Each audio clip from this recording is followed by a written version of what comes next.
ધોરણ 9 સામાજિક વિજ્ઞાન પાઠ 5 ગાંધી ઇરવિન સમજૂતી, ગોળમેજી પરિષદો અને સત્યાગ્રહોની મોકૂફી. બ્રિટિશ સરકારે ભારતને કેવા પ્રકારનું બંધારણ સુધારો તે તમામ વસ્તુઓ આપવા માટે ગોળમેજી પરિષદ એટલે કે રાઉન્ડ ટેબલ કોન્ફરન્સ એ પરિષદ બોલાવી. પહેલી પરિષદ લંડનમાં મળી નવેમ્બર 1930, પણ તે કોંગ્રેસની ગેરહાજરીને લીધે નિષ્ફળ.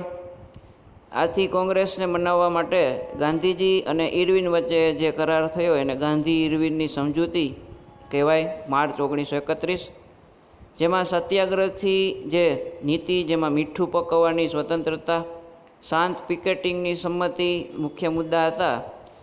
તે પછી બીજી ગોળમેજી પરિષદમાં કોંગ્રેસના પ્રતિનિધિ તરીકે માત્ર ગાંધીજી હાજર રહ્યા, પણ બ્રિટિશ પક્ષે બંધારણ ઘડતરની ચર્ચા માટે અલગ અલગ જે કોમ માટે અલગ અલગ મતદાર મંડળનો વિભાજનકારી એક મુદ્દો જે ગાંધીજીને ના ગમ્યો અને નિરાશ થયા, તેથી અંતે તે નિષ્ફળ ગઈ.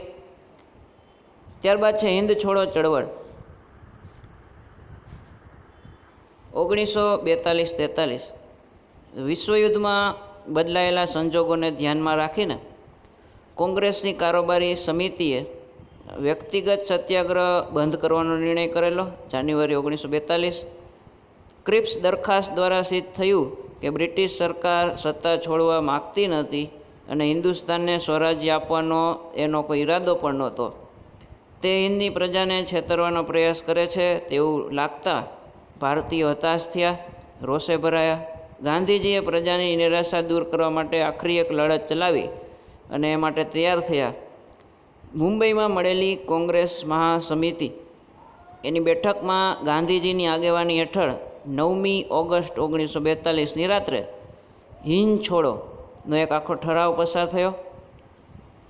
આ ઠરાવ બીજા દિવસે વહેલી સવારે, જેમાં ગાંધીજી, વલ્લભભાઈ પટેલ, જવાહરલાલ નહેરુ, મૌલાના આઝાદ ઉપરાંત ઘણા બધા કોંગ્રેસના નેતાઓની ધરપકડ થઈ ગઈ અને વર્તમાનપત્રો ઉપર પ્રતિબંધ મૂકવામાં આવેલો.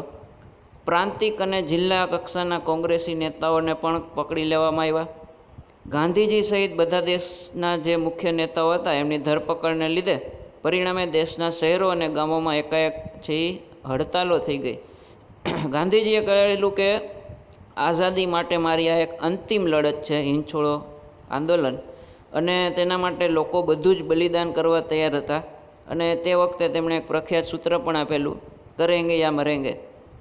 તો આ હિંદ છોડો આંદોલન દરમિયાન થયેલી કેટલીક હડતાલો તો દેશના ગામો અને શહેરોમાં મજૂરો, ખેડૂતો, યુવાનો, વિદ્યાર્થી, શિક્ષકો, વેપારીઓ કે સ્ત્રીઓ કોઈ પણ હોય તે કાર્યક્રમમાં આગળ આવ્યા, એને ભાગ લીધો. ખાસ મજૂરોએ પોતાના કારખાનામાં હડતાલો પાડી અને જમશેદપુરના લોખંડના કારખાનામાં તથા મુંબઈ અને મદ્રાસની જે કાપડની મિલો એમાં હડતાલ થઈ. અમદાવાદની અંદર ખાસ કરીને 75 મિલોના 1,40,000 મજૂરોએ 105 દિવસ શાંત અને અપૂર્વ એક હડતાલ પાડી, જે યાદ રાખવા જેવું.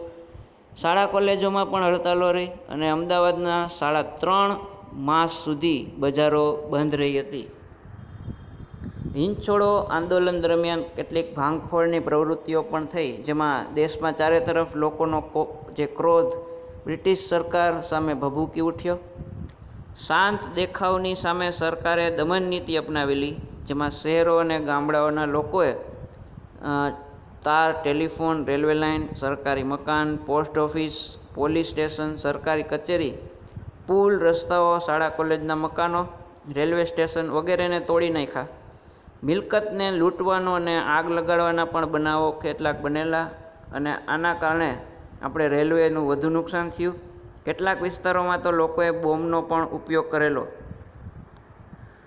હવે આ લડતને કચડી નાખવા માટે અંગ્રેજ સરકારે કેટલીક જે પ્રયાસો કરેલા, નિષ્ફળ પ્રયાસો કહેવાય. તો આ લડતની ઉગ્રતા, મોટા વ્યાપને કારણે સામુદાયિક ધરપકડો થઈ, ભારે દમન નીતિ, ટૂંકા સમયમાં સરકારની કચડી નાખવાની નીતિ પાર ન પડી. આના કારણે ઠેર ઠેર ખૂબ મોટા પ્રમાણમાં લડતનો ફેલાવો, ભાંગફોડ, સરકારી તંત્રને ખોરવી નાખવાના પ્રયાસો પણ થયા.